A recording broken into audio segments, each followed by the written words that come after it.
নমস্কার, শুভ সন্ধ্যা। আমি মীনাক্ষী, চোখ রাখছি মুহূর্তের খবরে। চিকিৎসাধীন অবস্থায় বিচারাধীন বাংলাদেশি এক বন্দির মৃত্যু হয় রাজ্যের হাসপাতালে। বিচারাধীন বাংলাদেশি বন্দির মৃত্যুর যাবতীয় তথ্য সংশ্লিষ্ট পরিবারের হাতে তুলে দেবার নির্দেশ দিয়েছে ত্রিপুরা মানবাধিকার কমিশন। ভারতীয় ন্যায় সংহিতার ধারা 249 এবং আইপিপি আইনের ধারা 3 এবং বিদেশি আইনের 14A ও 14C ধারার অধীনে বিচারাধীন অবস্থায় যে হেফাজতে ছিল বাংলাদেশের অবৈধ অনুপ্রবেশকারী আরাধন সরকার। 42 বছরের এই বিচারাধীন আসামির বাড়ি হল বাংলাদেশের হবিগঞ্জ জেলার সিলেটে। গত 19 এপ্রিল সকাল 9:40 বিচারাধীন এই বাংলাদেশি অনুপ্রবেশকারীকে বিশালগড় কেন্দ্রীয় সংশোধনাগার থেকে গুরুতর অসুস্থ অবস্থায় ভর্তি করা হয়েছিল আগরতলা জিবিপি হাসপাতালে। সেখান থেকে পরবর্তী সময় বেলা 11:40 তাকে ভর্তি করা হয় আগরতলা অটল বিহারী আঞ্চলিক ক্যান্সার হাসপাতালে। কিন্তু ক্যান্সার হাসপাতালে চিকিৎসাধীন অবস্থায় গত 17 মে মৃত্যু হয় বাংলাদেশি বিচারাধীন বন্দী আরাধন সরকারের। যেহেতু এটি হেফাজতে থাকাকালীন বিচারাধীন বন্দির মৃত্যু, তাই এই মৃত্যুর কারণ এবং কোন পরিস্থিতিতে মৃত্যু ঘটেছে তা দেখার দায়িত্ব তাদের রয়েছে বলে জানিয়েছে ত্রিপুরা মানবাধিকার কমিশন। এক্ষেত্রে আরাধন সরকারের মৃত্যুর যাবতীয় তথ্য তার পরিবারের হাতে তুলে দেওয়ার জন্য ত্রিপুরার কারা মহানির্দেশককে নির্দেশ দিয়েছে ত্রিপুরা মানবাধিকার কমিশন। হেফাজতের অধীনে থাকার সময় বন্দির প্রাথমিক স্বাস্থ্য স্ক্রিনিং রিপোর্ট, ইনডোর রোগী হিসেবে দেওয়া চিকিৎসা সহ হেফাজতের সময়কালে সম্পূর্ণ চিকিৎসা রিপোর্ট সংশ্লিষ্ট পরিবারের হাতে তুলে দেওয়ার নির্দেশ দেওয়া হয়েছে মানবাধিকার কমিশনের পক্ষ থেকে। তাছাড়া মৃতের পোস্টমর্টেম রিপোর্ট, পোস্টমর্টেম পরীক্ষার ভিডিওগ্রাফি, ভিসেরার রাসায়নিক পরীক্ষার রিপোর্ট, বৈজ্ঞানিকের রিপোর্টের ভিত্তিতে মৃত্যুর চূড়ান্ত কারণ সহ রিপোর্টও সংশ্লিষ্ট পরিবারের হাতে তুলে দেওয়া হয়েছে নির্দেশ। ফিউরো রিপোর্ট, নিউজ নাও। সিপিআইএম শাসনকালে ত্রিপুরা জনজাতি অধ্যুষিত অঞ্চলগুলিতে মৌলিক চাহিদার ঘাটতি ছিল চরম পর্যায়ে। রাস্তাঘাট, শিক্ষা ব্যবস্থা, বিশুদ্ধ পানীয় জল, কর্মসংস্থান সহ একাধিক গুরুত্বপূর্ণ পরিষেবা থেকে দীর্ঘদিন বঞ্চিত ছিলেন এইসব এলাকার মানুষজন। এক কথায় জনজাতিদের নিয়ে ভোটের রাজনীতি করেছে সিপিআইএম। মুঙ্গিয়াকামি আটি ব্লকের অন্তর্গত টুইকর্মা এডিসি ভিলেজে তীর্থমণি রিয়াং পাড়া পরিদর্শনে গিয়ে এমনটাই জানিয়েছেন জনজাতি কল্যাণ দপ্তরের মন্ত্রী বিকাশ দেববর্মা। অবহেলিত সেই অধ্যায় ইতি টানতে বর্তমান বিজেপি সরকার ক্ষমতায় আসার পর থেকেই বিভিন্ন জনমুখী প্রকল্প গ্রহণ করে রাজ্যের প্রান্তিক এলাকাগুলিতে উন্নয়নের নতুন দিগন্ত উন্মোচন করেছে।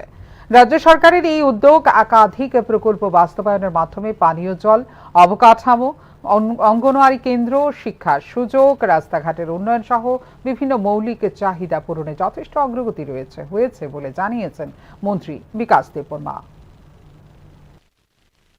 কর্মসংস্থান করার জন্য, তাদের স্বাবলম্বন করার জন্য আমি হর্টিকালচারের মাধ্যমে কলা, আনারস এবং লিচু, কাঁঠাল, সুপারি এবং রাবার মুখ্যমন্ত্রী রাবার মিশন রাবার মাধ্যমে তাদেরকে স্বাবলম্বন করার জন্য আজকে এটার নিয়েও আলোচনা হয়েছে।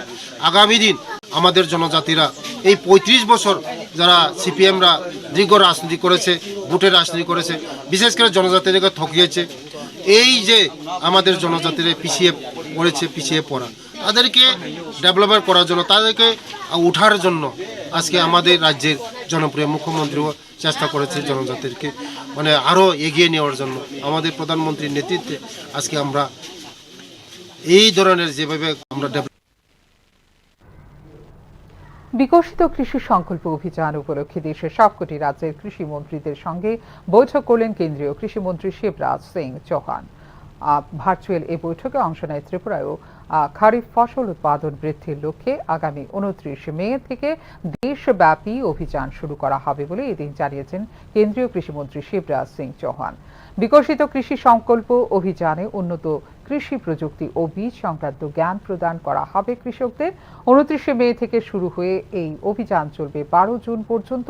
কৃষকদের বিজ্ঞান ভিত্তিক কৃষি চর্চার ব্যবহারিক জ্ঞান প্রদান করার পাশাপাশি জেলা স্তরে 3টি করে সভা করবে কৃষি বিশেষজ্ঞদের প্রতিনিধি দল, জানিয়েছেন কেন্দ্রীয় মন্ত্রী।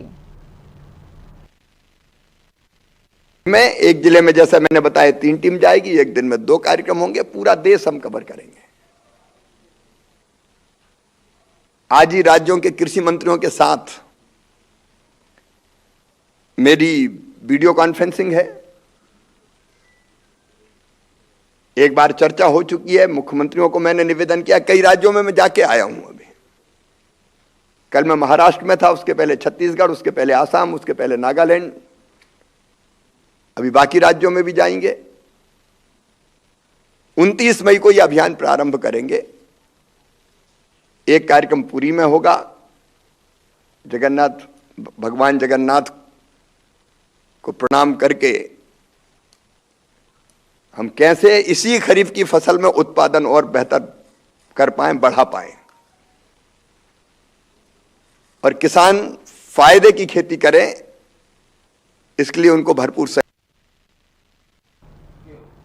প্রকাশ্য সভায় কর্নেল সোফিয়া কুরেশিকে নিয়ে আপত্তিকর মন্তব্য করার অভিযোগ উঠেছে মধ্যপ্রদেশের আদিবাসী উন্নয়ন দপ্তরের মন্ত্রী কুমার বিজয় শাহ। কর্নেল সোফিয়া কুরেশিকে জঙ্গিদের বোন এবং পাকিস্তানি জঙ্গিদের মতোই একই জাতির বলে উল্লেখ করেন বলে অভিযোগ মন্ত্রীর বিরুদ্ধে। মধ্যপ্রদেশের মন্ত্রী বিজয় শাহকে অবিলম্বে মন্ত্রিসভা থেকে বহিষ্কারের দাবি করল ত্রিপুরা প্রদেশ মহিলা কংগ্রেস। সোমবার আয়োজিত সাংবাদিক সম্মেলনে এই দাবি করে ত্রিপুরা প্রদেশ মহিলা কংগ্রেস।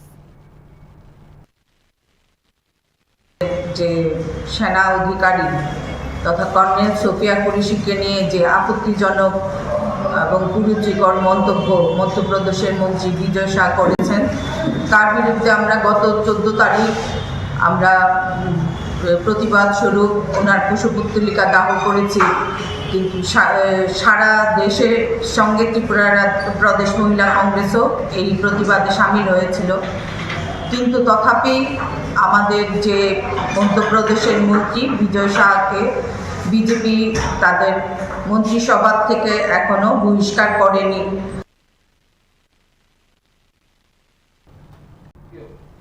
এখনকার মতো এই মুহূর্তের সংবাদ এই পর্যন্ত। অন্যান্য আপডেটস দেখার জন্য অবশ্যই নজর রাখতে হবে নিউজ নাওর পর্দায়। নমস্কার।